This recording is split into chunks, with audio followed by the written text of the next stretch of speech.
Okay, ni One Pilot Ambassador nk'uko tumenyana no kuri Pilot Rwanda, aho tugenda turebera hamwe amakuru agiye atandukanye hirya no hino, uko tugenda tureba aho ubundi bigiye bigeze. Niyo mpamvu muri aka kanya ngarutse tugenda turebera hamwe amakuru andi aba yaje, ariko nanone kugira ngo turebe uko gahunda zimeze naho zigeze, tugendana umurongo ku murongo, kandi buri umwe wese abasha kumenya gahunda yose uko ipanze. Rero nk'aka kanya wowe ukurikiye Pilot Rwanda ukaba ari ubwa mbere uhageze, nakubwira ngo kora subscribe ubundi tumanukane tugendane umurongo ku murongo, ubashe kubona n'andi makuru yose yagiye abaho, n'ibyo twavuze n'ibindi byose byagiye bibaho, nuko byagiye bigenda, maze ubashe kuba wamenya cyangwa se wasobanukirwa gahunda y'uyu munsi aho tugeze. Aha ngaha rero turaza kugenda tugaruka turebera hamwe amakuru agiye atandukanye kandi agezweho, nanone aba yatangajwe na American Media Group, kugira ngo tubashe kugendana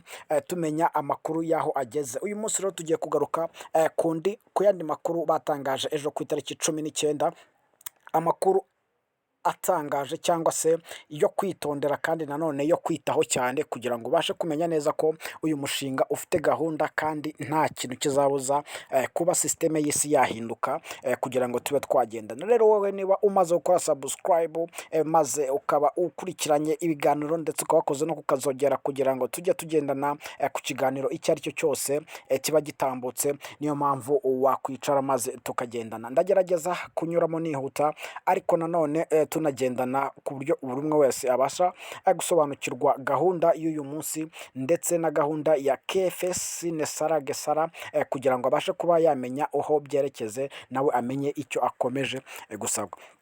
Ikiganiro cyari gihari ejo, kwari ukubasobanurira gahunda ya KFS na Nesara, na aho ihurirana na Starlink Satellite ndetse na Stella, kugira ngo buri muntu wese abashe kumenya systeme cyangwa se ahantu agomba kubika amafaranga ye hizewe, kandi akabasha kugendana ku murongo n'iyi gahunda. Rero uyu munsi tugiye kugarukana n'ikiganiro kivuga ngo KFS Nesara XLP and Stella, the structure payout system, cyangwa se uburyo amafaranga azagenda yishyurwamo, uko buri muntu wese bazagenda bamwishyura bamuha umushahara we wo ku kwezi ndetse no ku mwaka, gahunda yose uko ipanze, uko umushinga bagiye bategura, amafaranga yose tuzahabwa. Ejo twabikomejeho mu kiganiro twakoze, aho twagaragaje ko hari bamwe batangiye kwakira ibihumbi 100 by'idolari ndetse n'andi yose agiye atandukanye mu systeme ya KFS, kubera ko ubundi no KFS ikigamije nuko buri muntu wese abaho muri financial freedom, kandi akabaho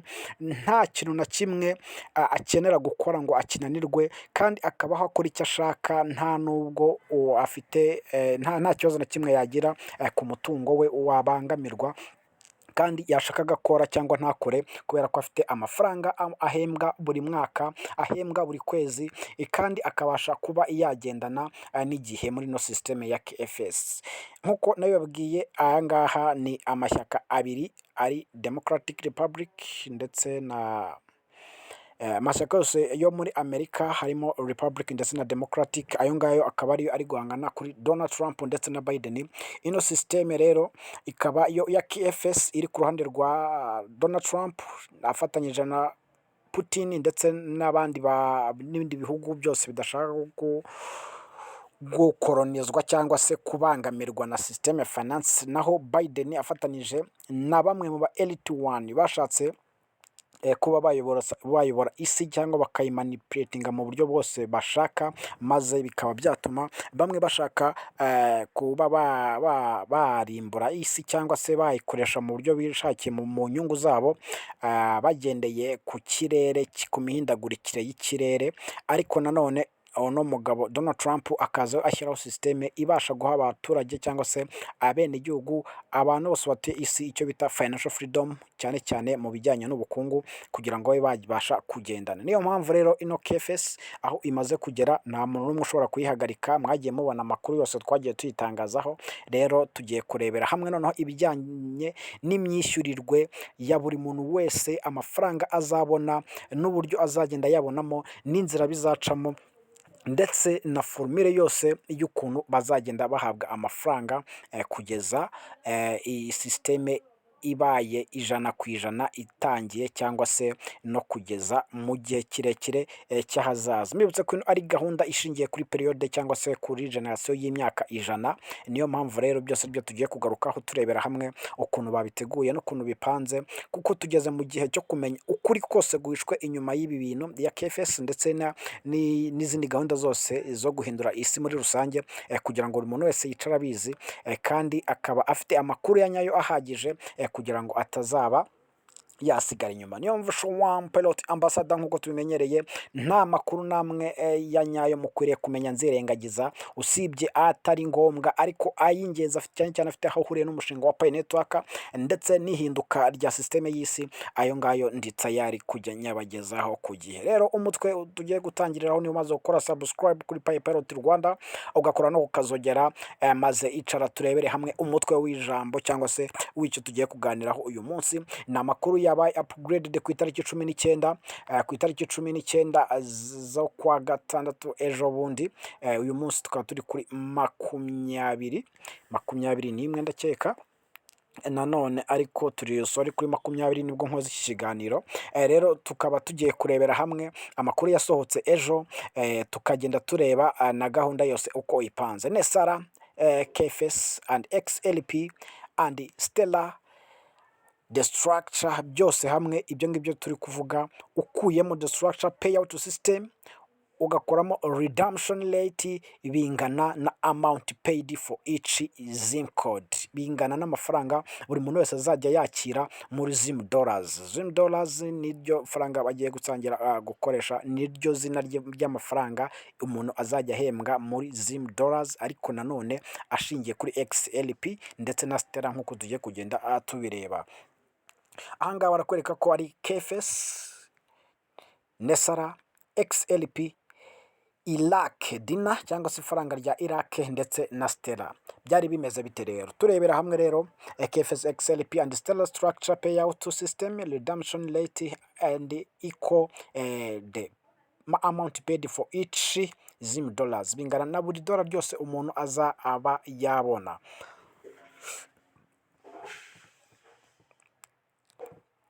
Baratangira bavuga the structure of payout of system. The structure payout of system program ntabwo ari ukwishyurana gusa, ahubwo nigiye kugaragaza uburyo cyangwa se umuyoboro w'umuntu ukuntu aza fund cyangwa se amafaranga azamucungura mu buryo bwo kwishyurana hagati y'abantu muri system. Structure payout destination cyangwa se icyerekezo cy'uko ino payout izagenda, iraza ivuga ngo ni redemption rate yayo ukuntu ingana na amafaranga uzishyurwa kuri buri ZIM dollars. Redemption rate yawe cyangwa se amafaranga, incungu yawe izangana na amafaranga uzishyurwa kuri buri ZIM dollar. The process, uburyo cyangwa se inzira n'amafaranga uburyo bwiza se cyangwa se inzira ibintu azagaragarizwamo muri cash cyangwa se muri bond cyangwa se mu ivunjwa faranga ryawe. Ikintu cya mbere nuko igihe cyose imigabane yawe yose ishingiye kuri demand payment mu gaciro k'ifaranga, cyangwa se ifaranga ryo uzahura nabwo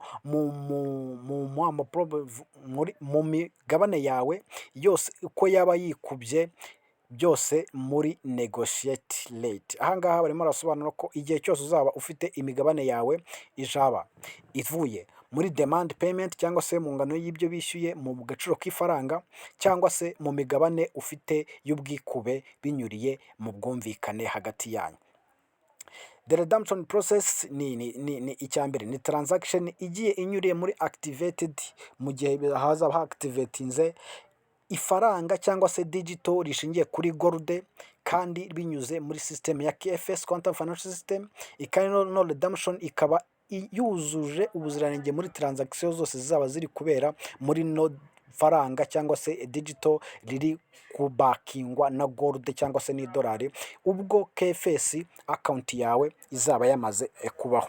Aya ngaka akaba ari amafaranga uzasanga muri system ya KFS yawe mu gihe icyo ari cyo cyose uzaba wamaze kubona account kuri KFS cyangwa se wamaze kuyikora, akaba ari amafaranga azinjiramo. Terms cyangwa se igihe cyangwa se igihembwe uzakiramo aya mafaranga kingana na number of years you will receive structure payout payment. Bizangana igihembwe, mwaka ugira ibihembwe bine, buri gihembwe kigizwe n'amezi 3, ariko amafaranga cyangwa se ingano y'amafaranga uzakira ku mwaka wawe uzaba ungana n'igihe uzaba wihitiyemo cyo cya structure yawe uburambe izamara mu mwaka. Ushobora guhitamo ko ari structure yawe cyangwa se izamara imyaka 10 cyangwa se imyaka 25 cyangwa se imyaka 50 cyangwa se imyaka 100 ya account yawe uzaba uri kwakira ayo mafaranga. Niba rero uhisemo kwakira amafaranga mu gihe cy'imyaka 10, ibyo ngibyo bizagena amafaranga uzakira muri buri gihembwe cy'umwaka wawe. Niba uhisemo imyaka 25 izagena imyaka uzaba uyakiramo cyangwa se imyaka 50, ibyo ngibyo bizagena ingano y'amafaranga uzajya wakira. Imyaka yawe ngo however many years you will want to be approved imyaka ya uzaba wamaze kwemera ko uzakiramo, iyo ngo izemezwa na kansara wawe muri redemption pay appointment. Nuvuga ngo buri muntu wese azaba afite umuntu uri kumukurikirana azaha raporo y'ibyo akeneye. Niba ukeneye kwakira imyaka 10, uwo muntu uzabimubwira, ni umu agent uzaba ugushinzwe cyangwa se umukansara wawe uzaba ufite muri no system ya KFS, ugomba kujya agukurikirana kugira ngo ubashe kuba yabishyira ahantu muri record yawe, akajya gukurikirana akamenya ko amafaranga yawe igihe kigeze cyo kuyashyira kuri account yawe kugira ngo ubashe kuba wayakurikirana cyangwa se wayakoresha mu buzima bwawe. Mbibutsa ko ano ari amafaranga ugomba kujya ukoresha igihe icyo ari cyo cyose ukeneye kubaho, amafaranga uzakoresha mu buzima bwawe bwa buri munsi. Nko kujya wumva ngo muri Amerika hari abantu bahembwa ngo buri kwezi bakaba bafite amafaranga bagenewe, nino system ni kwanga yubatse, buri muntu azaba afite amafaranga yagenewe kujya yakira mu gihembwe cy'umwaka cyangwa se ku mwaka, aribyo tugiye kugenda tubona hasi kugira ngo abashe kuba yayakoresha mu buzima bwe bwa buri munsi. Nashaka ashinge business cyangwa se yiryamire akoresha amafaranga bamuhaye. Bakeneye ko bubaka isi cyangwa se ivuguruye itarimo imvune iyo ari yo yose, ahubwo wowe ugakoresha amafaranga wahawe mu gihe icyo ari cyo cyose. Washobora kuyakoresha business cyangwa se wakumva nta kintu ukeneye gukora ukiryamira ukayarya utuje, nta muntu kuri hejuru, nta muntu ugutezaho induru, nta bintu by'imisoro, nta bintu by'iki, ibyo ari byo byose, nta muntu uhangayika ushaka kukwaka amafaranga. Mbibutsa ko n'amafaranga nta mafaranga arimo, nta deni na rimwe abarizwamo, n'amafaranga ugomba gukoresha weho wagenewe cyangwa se wateguriwe ugomba kuzakira muri account yawe. Rero kugira ngo uyahabwe, uzayahabwa binyuze ku mukansara wawe uzajya ugukurikirana mu cyo bise redemption appointment cyangwa se gahunda y'icungu ryawe. Structure payout rero icyubako cyangwa se uburyo amafaranga inzira azanyuramo uko system iteguye. System ni system yashyizweho kugira ngo itange uburenganzira ku bantu bose ibashe kugera ku kiremwa muntu cyose binyuze muri cash flow for the humanitarian activity, binyuze mu bikorwa bya buri munsi by'umuntu akora ku giti cye kugira ngo abashe kuba yagera ku cyo yifuza cyane.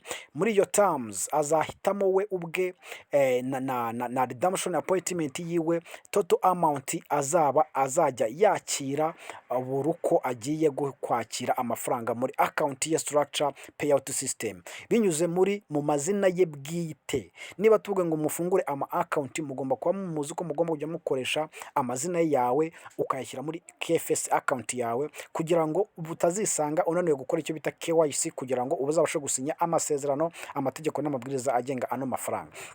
Rero ano mafaranga ubwo uzakira muri account yawe bimaze kunyurira mu mategeko ya redemption appointment muri KFS, nibwo icyubako cyawe cyangwa se structure payout izatangira kuba yakorerwa muri account yawe mu buryo bugiye bunyuze. Ibi byose bikaza birimo biranyura mu buyobozi ibi byose bikazanyura muri structure ya payout process inyine gukura muri administration y'abiswe by alliance. Alliance niyo izaba iri kugena kino cyubako cyangwa se iri gukurikira amakuru yose ya structure yawe payout kugira ngo ukurikirane. Niyo mpamvu rero alliance yawe izaguha umu agent ugomba kujya agufasha akagukurikirana akamenya ko amafaranga yageze kuri account igihe icyo ari cyo cyose bitewe n'imyaka uza kuba warahisemo y'uburambe bwawe ukeneye kuzakiramo aya mafaranga. Niba wifuza kuyakira mu myaka 10, niba wifuza kuyakira mu myaka 25, niba wifuza kuyakira mu myaka 50, niba wifuza kuyakira mu myaka 100, ibyo ngibyo bikaba ari cyo kintu cya mbere cy'ingenzi ugomba we kuzasobanurira umukansera uzaba ugushinzwe, maze akabashyira muri sisiteme. Amafaranga yawe ugomba kujya ukoresha akajya kugeraho, ingano yayo ikakugeraho bitewe n'uburyo cyangwa se n'imyaka wahisemo kuzakira ayo mafaranga mu buryo tugiye gusobanura. Rero hagiye harimo ibice bibiri ayo mafaranga uzayakiramo. Harimo igice cya mbere cyitwa primary principle. Primary principle ingana n'imbonerahamwe ibasha ushobora kugeramo biturutse igishushanyo cyateguwe formule cyangwa se yateguwe ingana n'ahantu na rate yawe n'inshuro redemption rate yawe times uzakiramo izo zim of dollars. Nivuga zim of dollar ntimwumve dollar ahubwo mwumve ko ari ya mafaranga, ni izina ryahawe ya mafaranga uzajya wakira mu gihe runaka. Ayo mafaranga yitwa zim dollar. Rero principle yawe ya mbere primary principle yo ingana n'imbonerahamwe igaragaza amafaranga cyangwa se inshuro uzakiramo zim of dollar cyangwa se ukaredeemingamo cyangwa se ukakiramo cash. Iyo principle niko ingana ubwishyu cyangwa se in times inshuro uzakiramo amafaranga bitewe n'imyaka wamaze guhitamo tumaze kubona hejuru. Ariko ukajya kuvuga ngo ano mafaranga ntabwo ari amafaranga azaba deposit into your account ya KFS account. Ino principle ntabwo iba deposit kuri account yawe, ahubwo iva muri account yaba warakorewe mu byo tugiye kugenda tubona hasi. Ikindi kintu gikurikiyeho cyangwa se ubundi buryo buhari ni second principle. Second principle yo irimo amafaranga aba deposited on your structure payout account in your account KFS. Nuvuga ngo ano secondary n'amafaranga aba deposited muri KFS. Kugira ngo mwumve principle, nuvuga ngo hari amafaranga muri rusange, hari imbumbe y'amafaranga azahabwa abantu.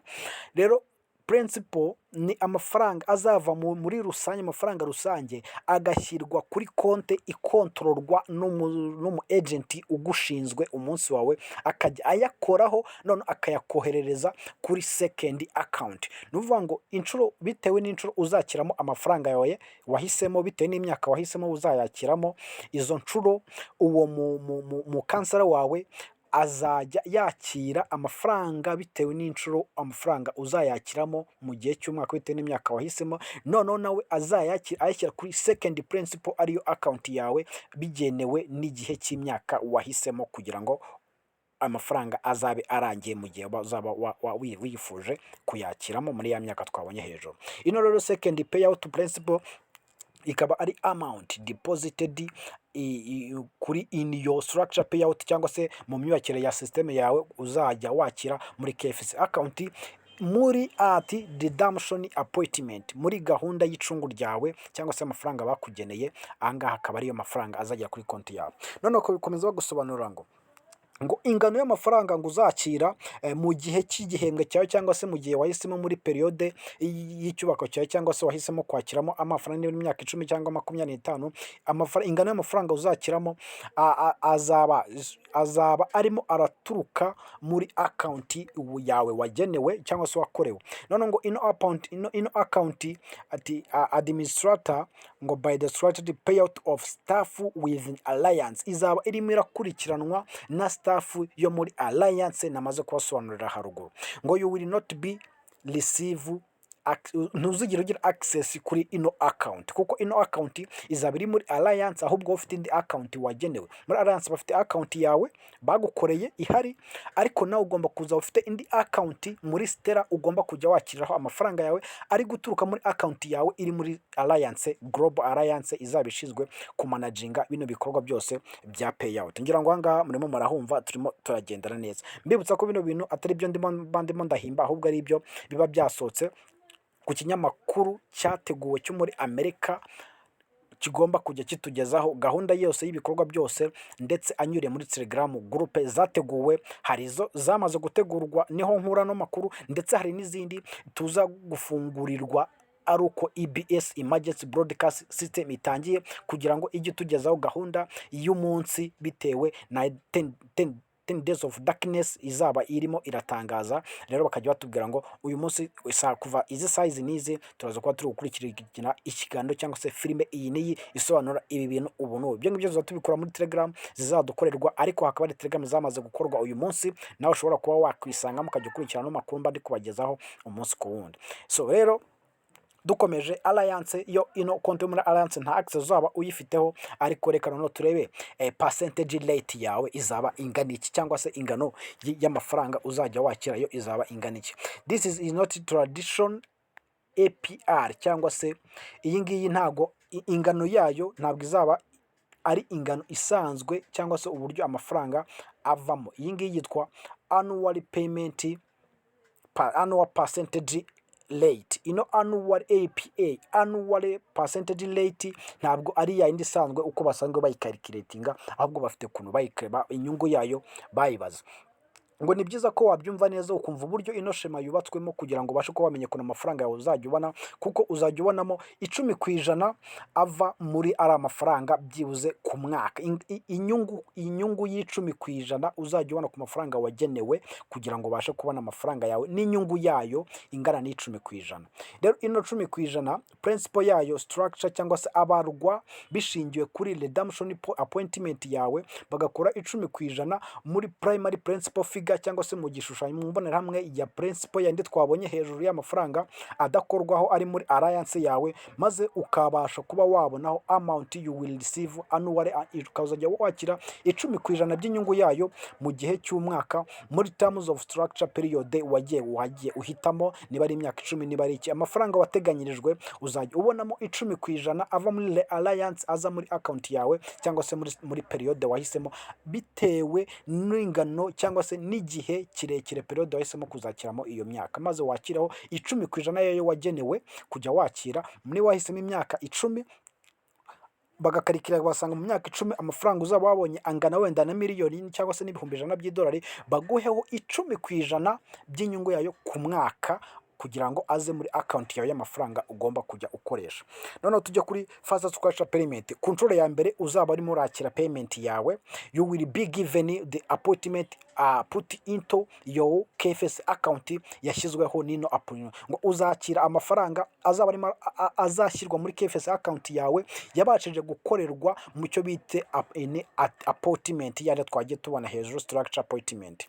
Account wakorewemo rero niyo mafaranga first time yawe amafaranga azava muri rusange yoherezwa kuri account yawe imanagingwa no mu Alliances, cyangwa se mu agent ugushinzwe, ashyirwe muri account yawe yabashije gukorerwa muri gahunda ya appointment structure yacu payout system.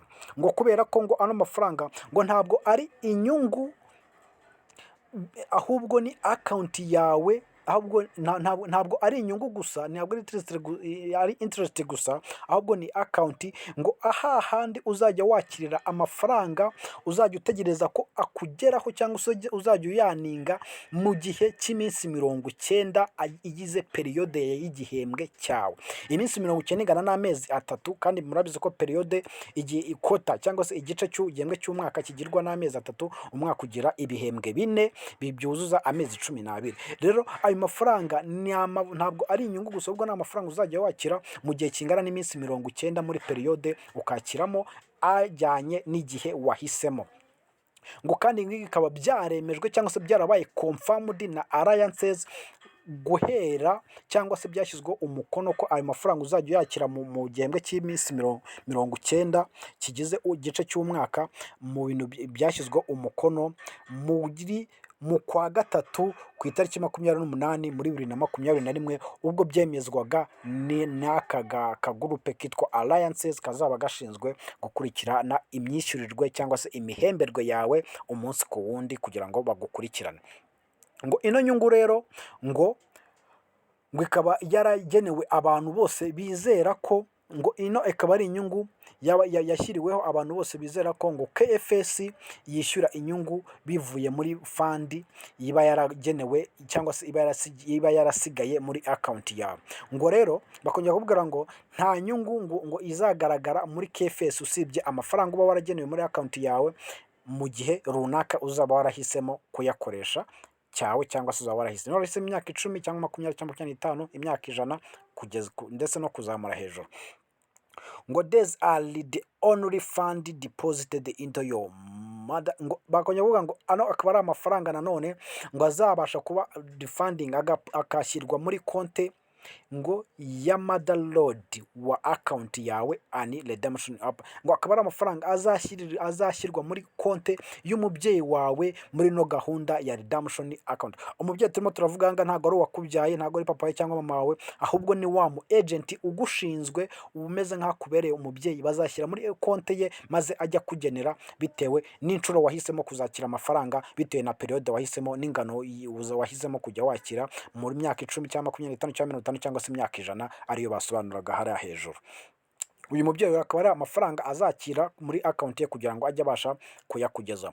Ngo these funds are available for your immediately use without restriction. Ngo akaba ari amafaranga azajya ahari igihe cyose azajya kugeraho ako kanya adafite imipaka n'imwe cyangwa se kuba yahatizwa kuba yakugeraho, ahubwo weho ukayakoresha mu bikorwa byawe ariko ukayakira igihe icyo ari cyo cyose.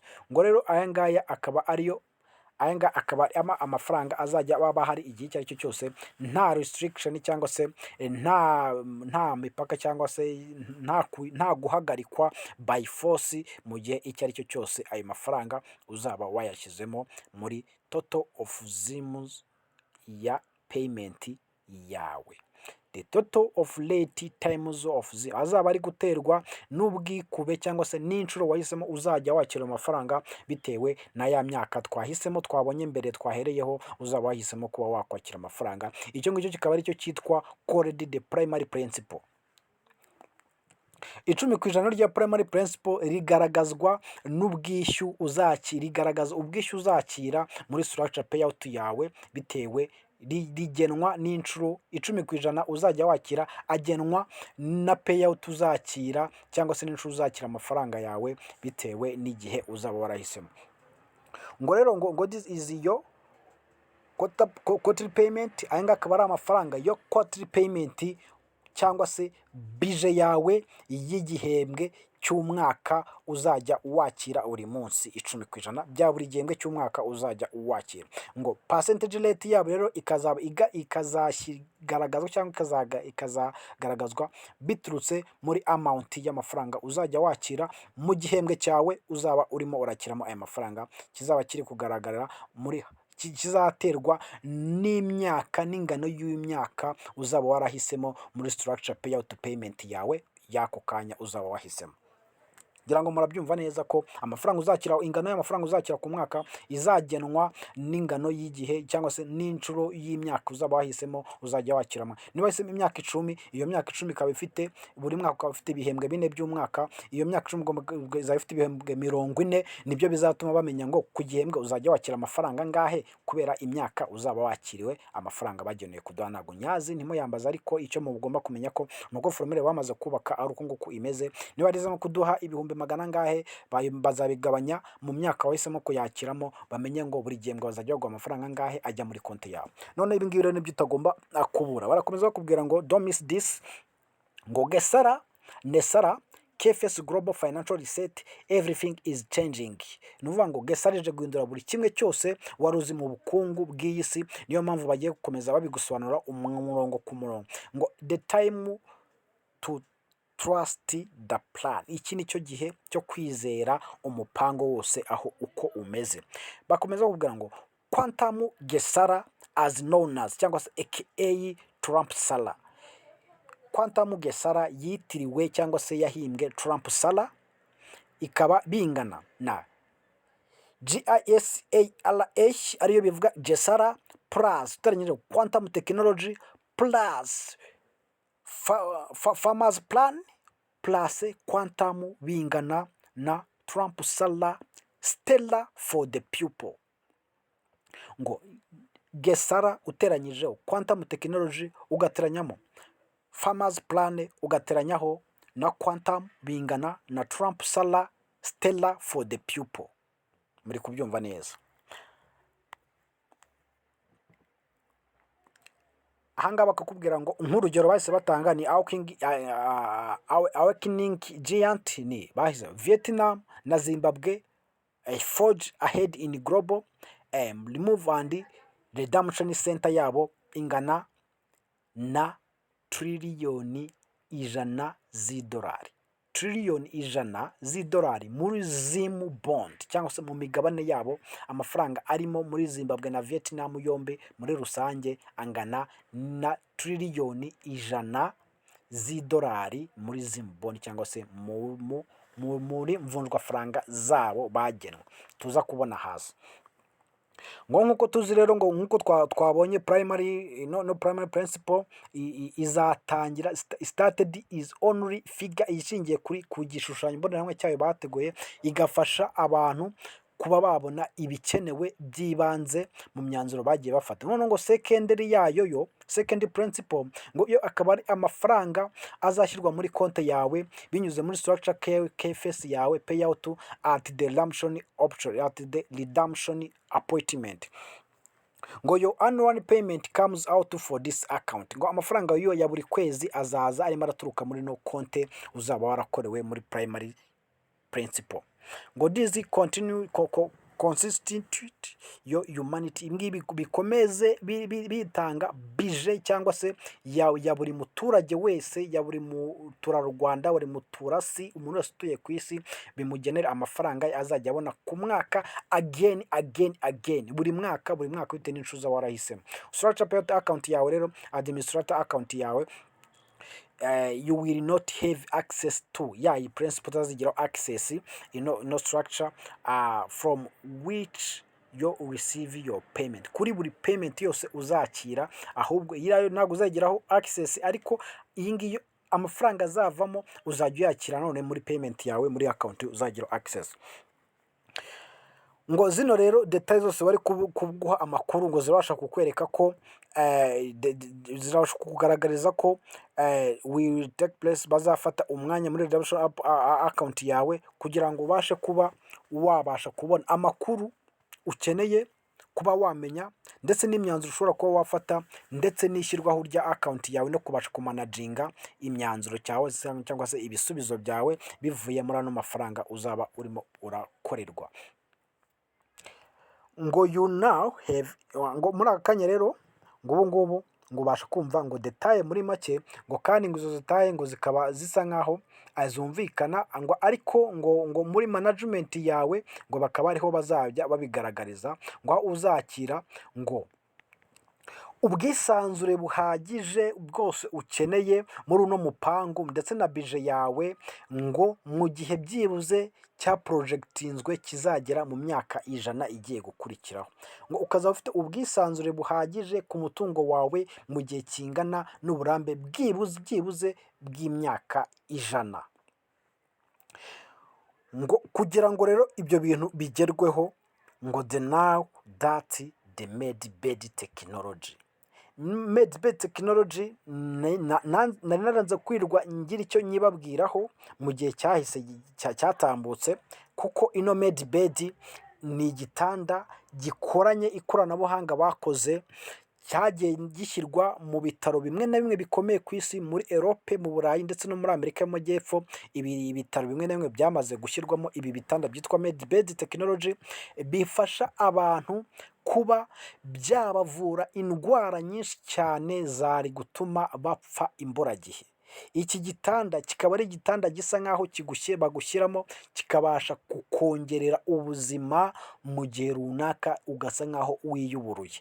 Iki gitanda rero kikaba ari igitanda cyakozwe, ari nacyo gitanda kizajya kinyuzwamo umuntu bitewe n'igihe azaba yahisemo. Niba wahisemo ko amafaranga yawe ugomba kuzarya imyaka 100, bivuze ko bakoze iki gitanda ku buryo kizagufasha kugira ubwo burambe bw'imyaka 100, kubera ko bakigushyiramo kikabasha kugusuzuma, kikabona indwara zose ufite cyangwa se indwara zose zishobora kuba zakuhungabanya cyangwa se zakwica, bakazibona mbere y'igihe, bakakuvura, bakaguha imiti, bakakwitaho kugira ngo uzabashe kugira uburambe cyangwa se wongere ube umujene, ariko iki gitanda kibashije kugusuzuma ku buryo kibasha kumenya ubuzima bwawe bwose uko buhagaze, bakareba ko uzabasha kumara iyo myaka yose.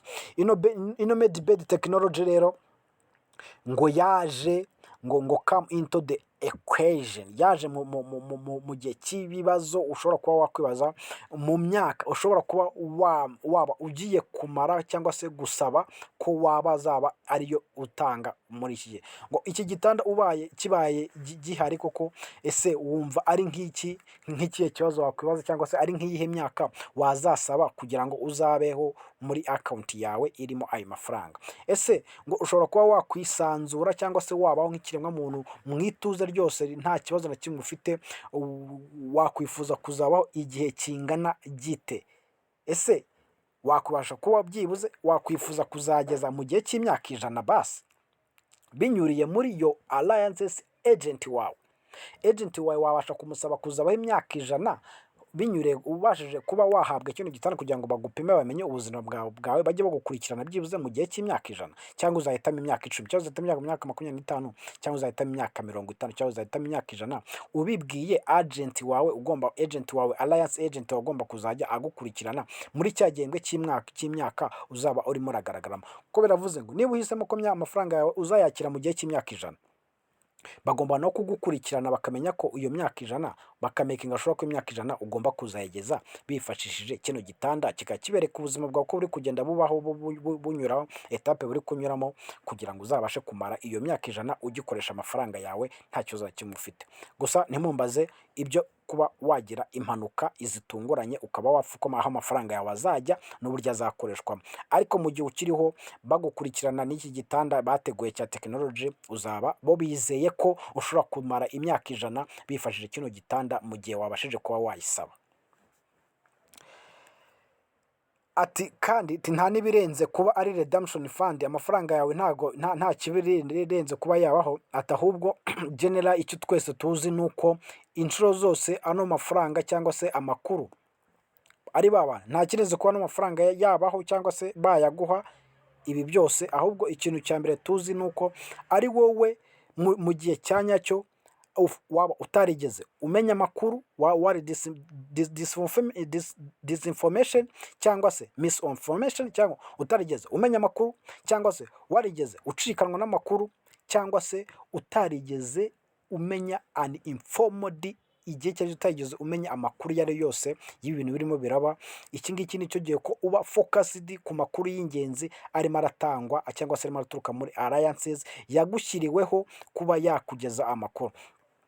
Ngo ibi byose rero nugenda ubireba n'inkomoko yabyo, aho bimwe bituruka muri alliance, ngo iyi ngiyi ngo ntabwo ari banke, ahubwo ni under alliances umbrella. Ntabwo ari banke, amakuru ntabwo uzayahabwa n'abantu bo mu mabanke cyangwa se abihishe munsi w'umutaka w'umutaka wo muri alliances, bashobora kuza bakuyobya bakubwira ibindi bitandukanye, ngo ahubwo njyewe and our fund n'amafaranga yacu will be safe, azaba ari secure 100% byibuze at least mu myaka 100.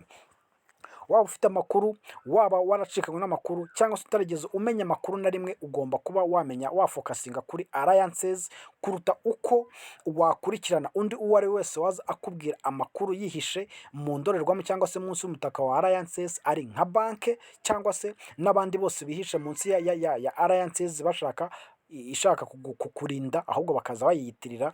Ahubwo weho n'amafaranga yawe ukamenya neza ko amafaranga yawe ari sekirite byibuze igihe cy'imyaka 100, mu gihe nta wundi muntu ubasha kuba yayakwiba. Ngo dufite ahazaza heza, ndetse twabashije gusevingira abantu bacu. Ngo ngo weho ubwawe n'abantu bawe ngo menya ko igihe cyegereje kuba watangira kuba wakoresha ano mafaranga.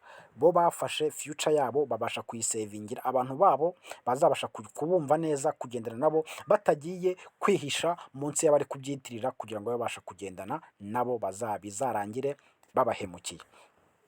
None reka turebe monetary system transformation and Iraq dinner revelation. Ni ukuvuga ngo tujya kureba sisiteme y'uburyo amafaranga azahindurwamo, cyangwa se amafaranga ari amafaranga tuzakira, ndetse n'ifaranga ryo muri Iraq ryitwa idinari, imihindagurikire yaryo. Ngo twese turabizi ngo ko ku isi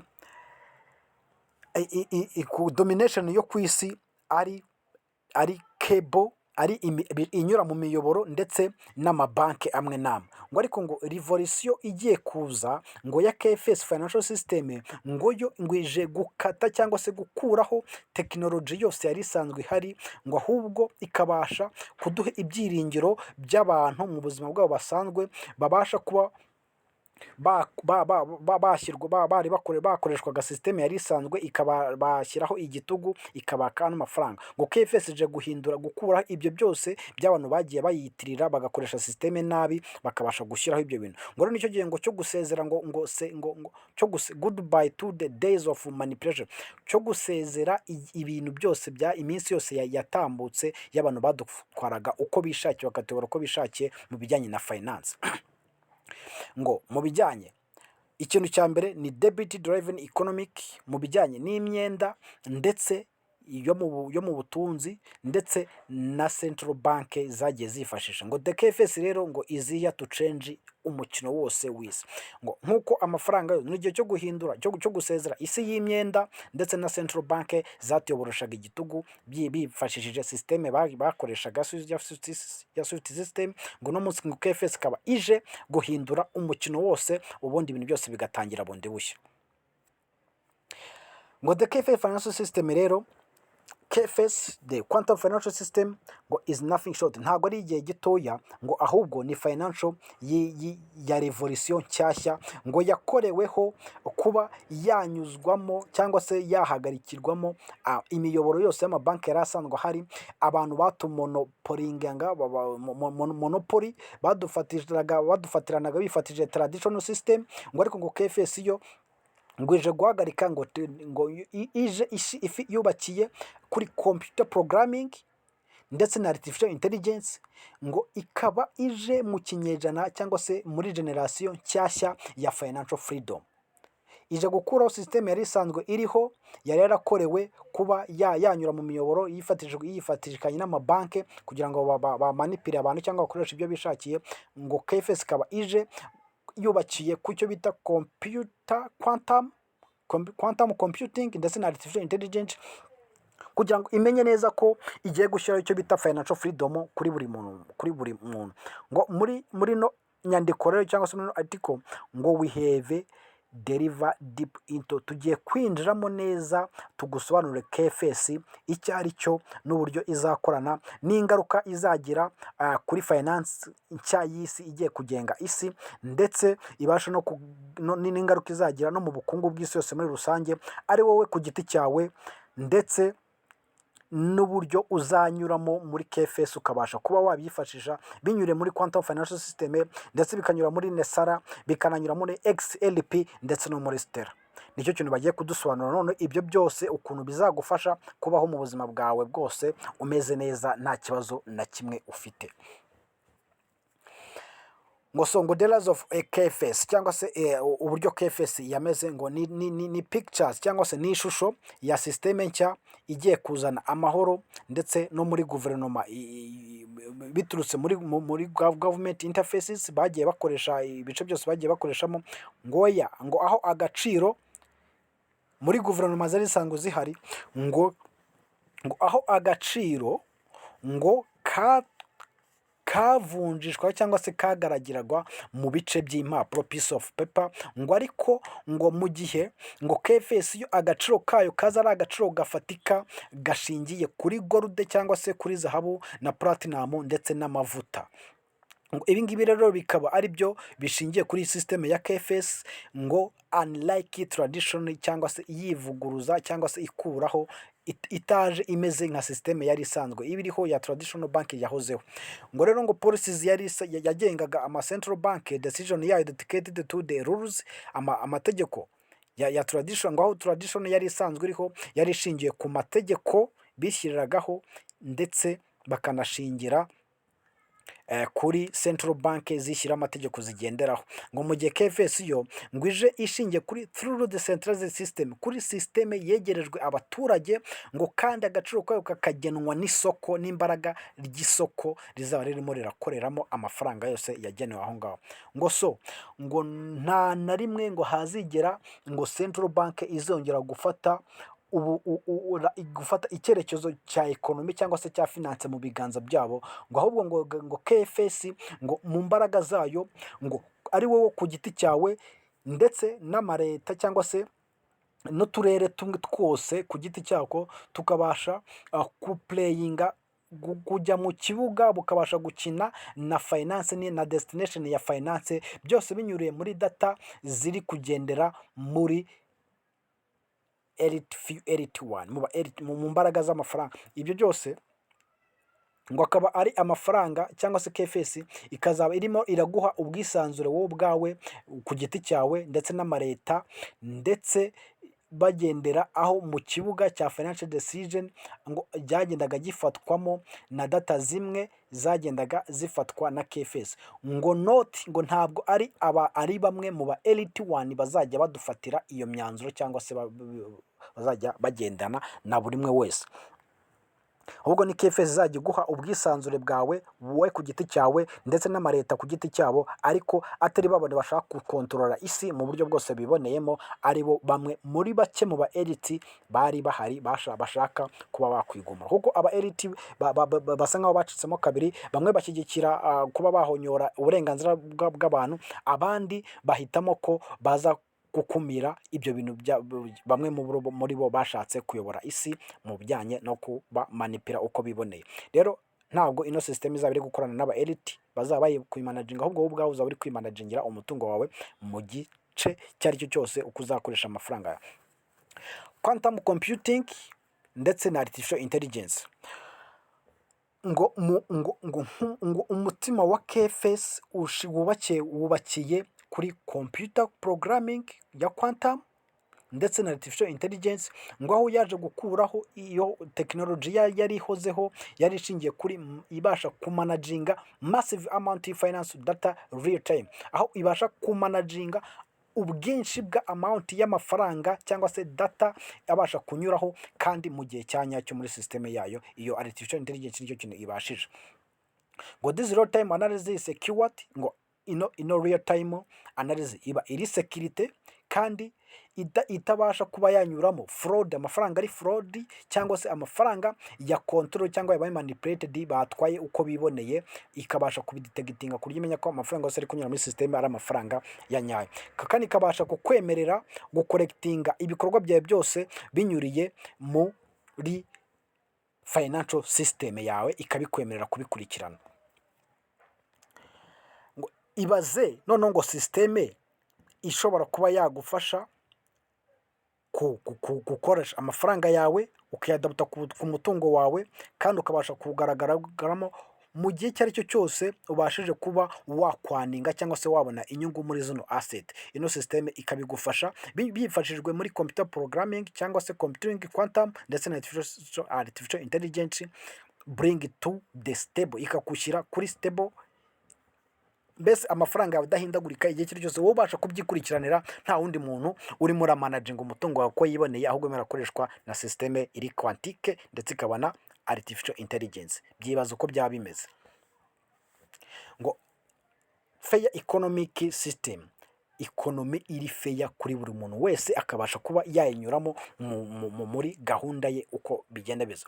Ngo turabizi ngo mu isi y'uyu munsi, ngo systeme y'isi y'uyu munsi ukuntu imeze, ngo yose yubakiye ku myenda ndetse no ku nyungu. Iyo ufashe inguzanyo cyangwa se umwenda urenzaho inyungu, ibyo ngibyo turabizi.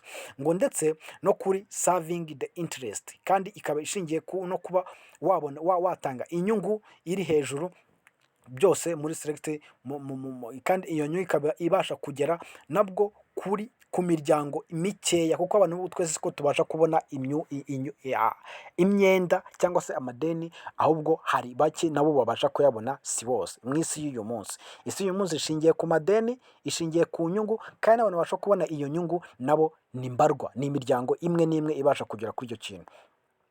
Ngo rero ngo urwo ruziga cyangwa se urwo ruhererekane rw'iyo mibereho abantu batuyemo mu bihugu byinshi cyane baba basitaragoringa barwana no kwishyura imyenda igihe cyose, kandi bakanakuretinga imyenda mu buzima bwabo bwa buri munsi, bakanarwana no kuyishyura.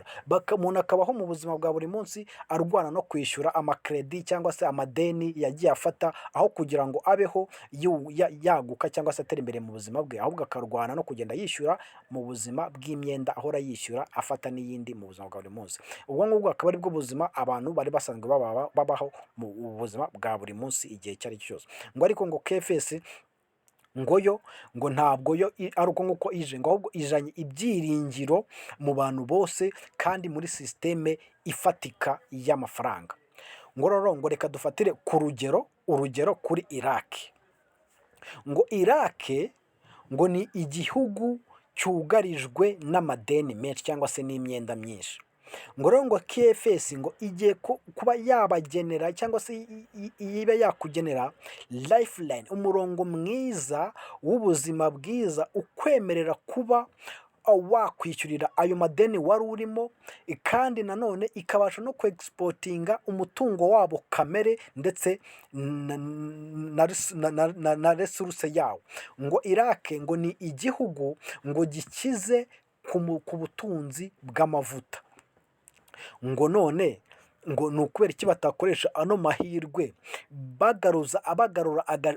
bahesha agaciro ifaranga ryabo binyuriye mu mavuta bafite, mu bukungu bwa karemano bafite, bifashishije ino sisiteme ya KFS mu buryo bwo kuba yabasha kubageza kuri taransifomesheni ya financial landscape mu buryo bwiza burutaho. Kuko KFS amafaranga yose anyura muri KFS aba backed with gold ndetse na metal na materiel zose ziba zifatika y'imitungo ifatika. Rero bakavuga ngo Iraki iramutse ikoresheje amavuta yayo yaba ari amavuta agiye gukoreshwa ku isoko, akabasha kongera guhesha ifaranga ryabo agaciro kuruta uko babaga mu myenda, ahubwo bagakoresha amavuta yabo bava mu myenda bari bafite, maze na KFS ikabishyura imyenda bari bafite, ubundi bakanyura muri sisiteme nshyashya yubakiye kuri KFS.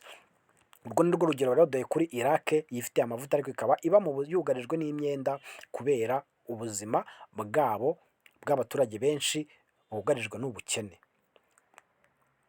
Ngo Iraki ngo ifaranga ryabo cyangwa se abaturage bakaba bamaze kwitegura kandi bashishikajwe cyane no kuba bakora taransifomesheni y'ubukungu bwabo binyuriye muri ino sisiteme cyangwa se ano mahirwe bari babonye y'icyerekezo cya KFS, kugira ngo babashe kuba basezeranirwa inyungu, babona inyungu iturutse muri Iraki binyuriye mu kuba bakorera kuri win-win cyangwa se feya mu nzira za finance iba iri gutanga feya kuri buri muntu wese, inogeye buri umwe wese akabasha kubona inyungu kuri buri wese mu gihugu cy'iwabo, bitari kugarukira kuri bamwe na bamwe ya miryango ikize ibasha kubona amadeni ikabasha gukora ikishyura, none n'aba bandi bose bakabasha kubona inyungu bafashije umutungo wabo kamere bifiteho cyangwa bibitseho, ariyo mavuta bafite iwabo.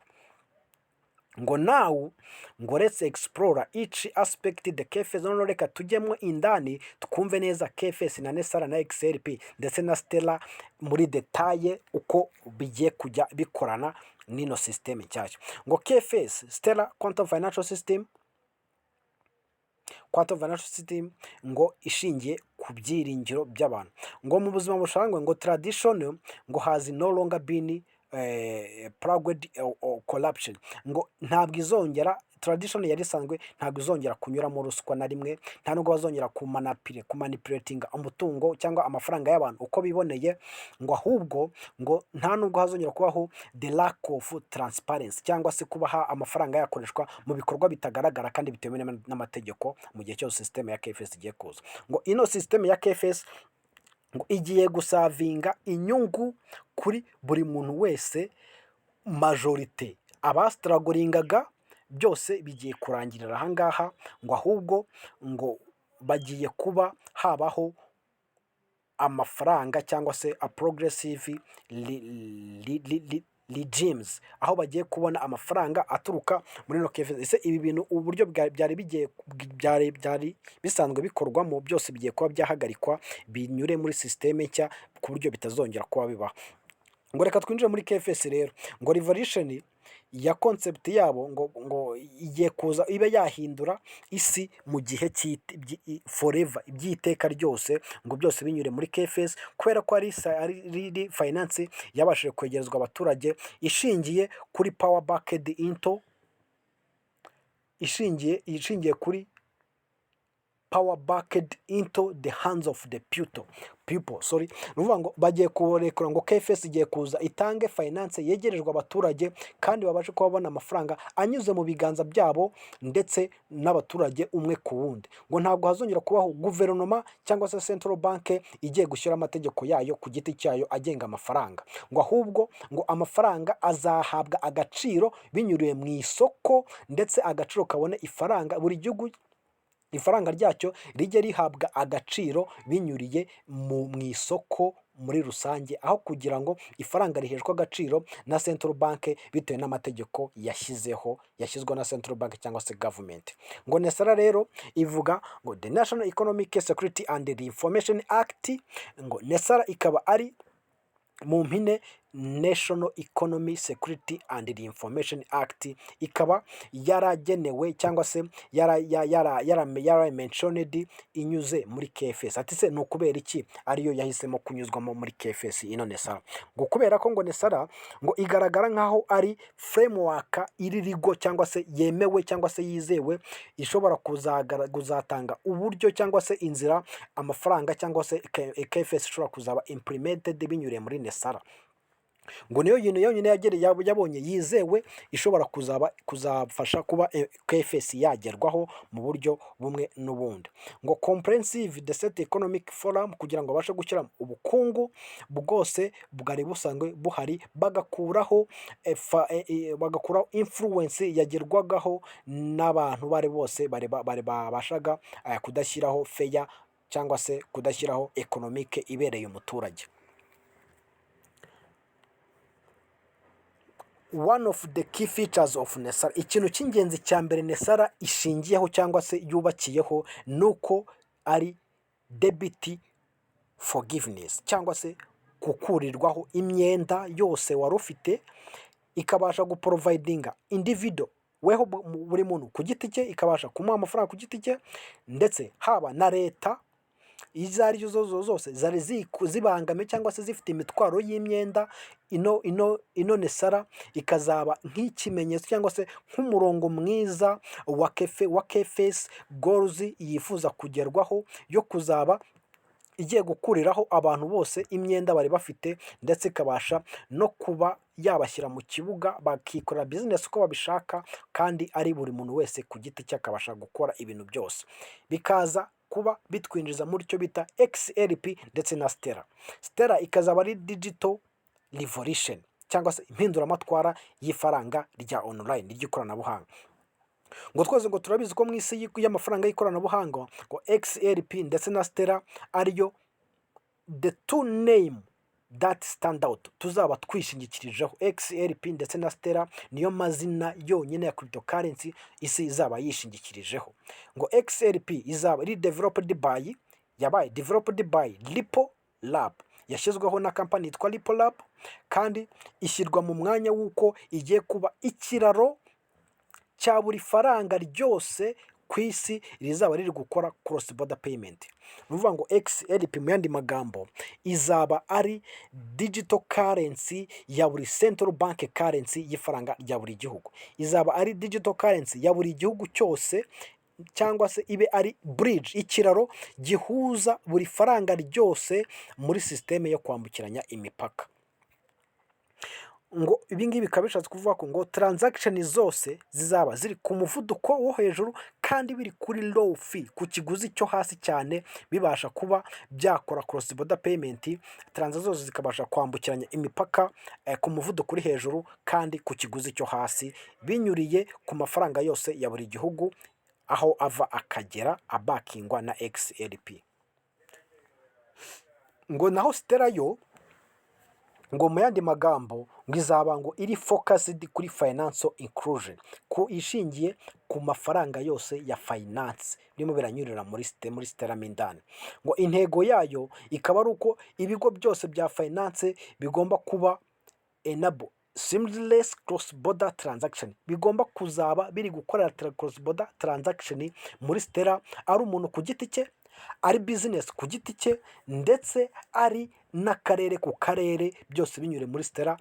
Mission yabo ikaba ari yo kuba yakuraho banke, ikaba ahubwo yo ubwayo Stellar ikayibera banke, buri muntu wese akibera banke binyuriye muri Stellar account yewe, akabasha kunyura mu ntumbero ya KFS Financial Equality, binyuriye muri vision ya KFS muri finance yose yujuje ubuziranenge, binyuriye muri Stellar account yiwe. Ngo rero inzira cyangwa se imikoranire iri hagati ya systeme ya economic system yashyizweho, inzira bizanyuramo rero ngo muri finance y'uyu munsi turiho, ngo yose ngo isanzwe ngo ridded with inequality. Muri finance y'uyu munsi isanzwe igizwe no kuba harimo ubusumbane, ndetse no kuba habamo amafaranga asumbana mu gaciro nayo ubwayo.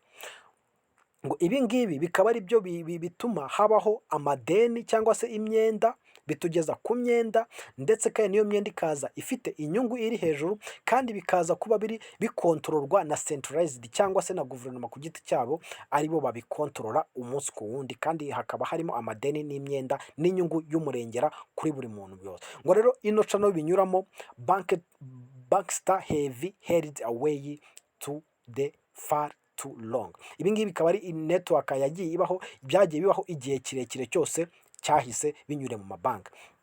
Ngo ino system ikazagira ya KFS ikazagira inyungu ku bantu bose, expense of their money, byose bikazaba their money, byose bikazaba bizagirira inyungu, ndetse na expenses zose zagendagamo muri kino gihe cy'amafaranga. Ngo rero igihe cyose cya nyacyo impinduka izaba itangiye binyure muri system ya KFS, ngo byose bizaba ari iryo sezerano rizabageza kuri finance iri kubaha ibintu byabo mu buryo bugiye butandukanye, kandi bitanabahenze kuruta uko byanyuraga muri system yakontororwaga n'abantu kandi y'ubusumbane. Ngo rero nk'uko twagiye tubibona, ngo KFS ngo is not just, ntabwo bizaguma, ngo KFS ntabwo ari amagambo gusa, ahubwo ni tangible solution, ni igisubizo cyanya cyo kigaragara kandi gifatika, kiri backed by cutting edge, kize gukuraho tekinoloji yose, umuzenguruko wose wa tekinoloji yari isanzwe iriho yabashaga kuba yamanipulating abantu. Ngo noneho bikaza kunyura muri quantum computing and artificial intelligence mu gihe cya nyacyo, kandi ikabasha kumanaginga no gukurikirana amafaranga yari yose azajya anyuramo, byose umurongo ku murongo, bakabasha kuyakurikira mu buryo bwegerejwe abaturage, ari umuntu ku giti cye, ari amaleta cyangwa se amanation, kugenda ikirenge ku kirenge, bose bakaba bangana, abantu bose bakaba banganya n'ubushobozi, ndetse bangana n'ububasha, buri wese akabasha gukora icyo ashaka, akanagikora igihe agishakiye, atabishaka akagikora, ariko akaba afite ubushobozi bungana n'ubwa mugenzi we. Inequality bakayikuraho, ahubwo bagashyiraho equality, umurongo ku murongo, umuntu ku muntu, umuturage ku giti cye, ndetse na leta ku giti cyaho, n'ibihugu bifite amadeni byose bakabikura mu myenda, bakabiha amafaranga abitunga, nta bundi bubazo bumwe na bumwe bugiye bubaho butuma bajya mu madeni. Stellar rero ikaba yarujuje inshingano yayo kugira ngo ishyireho icyo kintu cyitwa legal framework, kugira ngo babashe gushyiraho system yose izabasha gukuraho amadeni, kandi ikanyura mu mucyo, ikabasha gutanga ubutabera, ndetse ikanabasha no gushyiraho principe zose zishingiye kuri perfect with the KFS mission, byose bishingiye kuri misiyo ya KFS. Icyo ngicyo akaba ariyo gahunda ya NESARA.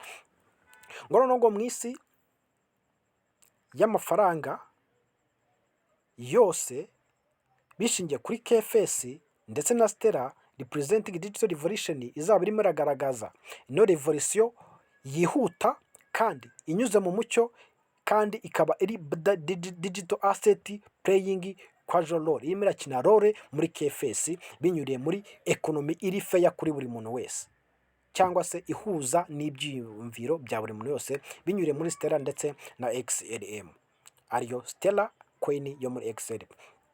Stellar rero financial KFS ndetse na NESARA, XLP and Stellar byose hamwe bifatanyije ngo bizabasha kuba byashyiraho icyo bita financial freedom. NESARA, XLP and Stellar byose hamwe bizabasha gushyiraho icyo bita financial freedom, cyangwa se ubwisanzure mu bukungu kuri buri muntu wese. Intumbero yabo ngo nuko isi, systeme y'isi yose iba transparent, iba mu mucyo, ikagaragara kandi ikaba decentralized, buri muntu wese ikabasha kumugeraho mu buryo buri equitable, bufatika bwa nyabyo, nta kibazo na kimwe kiza kuba cyazamo kikabangamira umuntu.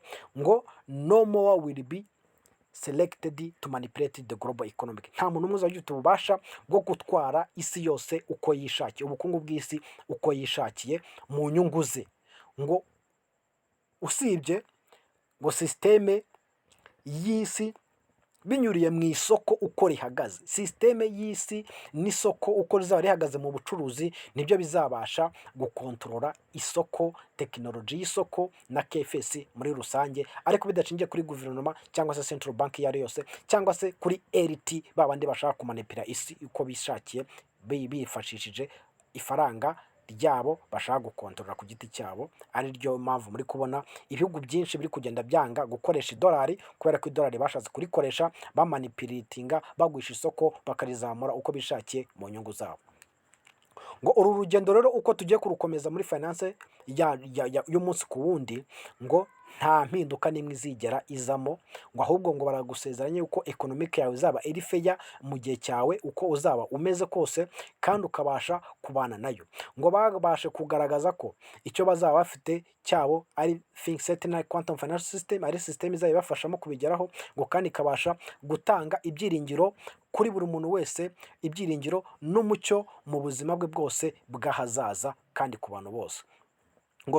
ngo komeza rero ucunganwa n'uno muyoboro turimo turanyuramo, uri kugurukana nabyo n'impinduka yose irimo iraba muri kino kinyejana tugiye kwinjiramo cya financial freedom kuri buri umwe wose, as upon kuri buri umwe wese, kandi bakabasha kugendera muri quantum financial system ibasha kukunyuza mu cyo bitse NESARA, kiguhuza na XLP ndetse na Stellar, byose hamwe bifatanyije bikabasha kuvugurura isura nshya y'isi, ikabarushaho kuba nziza binyuriye mu bukungu. Ngo liste nshyashya y'amabanke yose yabaye connected kuri KFS system, ibingi nigeze kubaho urutonde rw'amabanki yabaye connected kuri system yose, kandi nandi akaba ari kuba being connected muri kano kanya, byose bishingiye kuri KFS plus RTGS trusted plan plus KFS kuri the real time grosses settlement trusted plan ndetse na KFS y'ubwayo. Ngo wikava twabashije kubona amabanke cyangwa se umubare w'amabanke yose yabashije kwiyarinya kuri system ino KFS cyangwa se quantum financial system has been subjected much speculation, yabashije kuba yagera admit rooms, ibasha kugukora ubwiru cyangwa se ibyumba byo kubasha guconnectingaho amafaranga mu buryo yose binyuze muri mu nzira ya nziza ya conspiracy theory forum, yabashije kuba yakonectingaho amabanke mu gihe kizaza. ngo none ngo mu yandi magambo ngo just another financial ngo but ngo ano mafaranga yandi yose ngo wakubwira ko ngo abantu benshi bagiye batanga bakwirakwiza ibihuha bavuga ko amabanki adashobora kuba yaba connected muri kino kinyejana cy'ahazaza, ngo ariko ngo nkubwiye ko byibuze 97 by'ama central bank yamaze kuba converted muri KFS system. Wabyumva gute cyangwa wabifata ute? Ngo the world of central bank, isi y'ama central bank ngo have longer been since the papt to the global economic. Central bank zose zamaze kuba zabona ukuntu zakwinjira muri kugira ngo zinjire mu bukungu bwose bw'isi yose. Ngo byagaragaye ko nation with nation zagiye zifatira decision, ngo byose bikabasha gushyiraho ubushobozi bwo kuba byajya ku mabanki. Ngo kandi nanone ngo habayeho ngo financing ibasha kujoininga, gushyiramo imbaraga zose zishoboka kugira ngo babashe kuba bagera kuri energetic technology powerhouse like KFS. Ngo ariko nanone ngo mbere na mbere ngo rollback rate, ngo tugarukeho inyuma gatoya kuri abo bantu babashije, ngo tugarutse inyuma ho gatoya ngo kuri mwebwe who have been living under the law, mwabashije kubaho muri munsi y'ababatsikamira, ngo muri distance ku giti cyanyu from the world global finance and shaded, mutaba mubangamiwe n'ubukungu cyangwa se na economic ukuntu yari imezeho. Ngo ariko ngo KFS ngo ikaba ifatanyije na settlement, real time gross settlement, byose bikaba bigiye gukuraho imipaka yose yabashaga kuba yabahagarika bifatanyije na KFS no real time settlement. Ngo mu kinyejana cyangwa se muri late terms mu mateka yose yaba yararanze ubukungu bwose bw'isi, tukaba tugiye kwisanga mu mafaranga aziguye anyuze mu mucyo kandi umunsi ku wundi binyuze muri KFS and real time gross settlement. Igihe cyari cyo cyose tukabasha kuba twagendera ku gihe.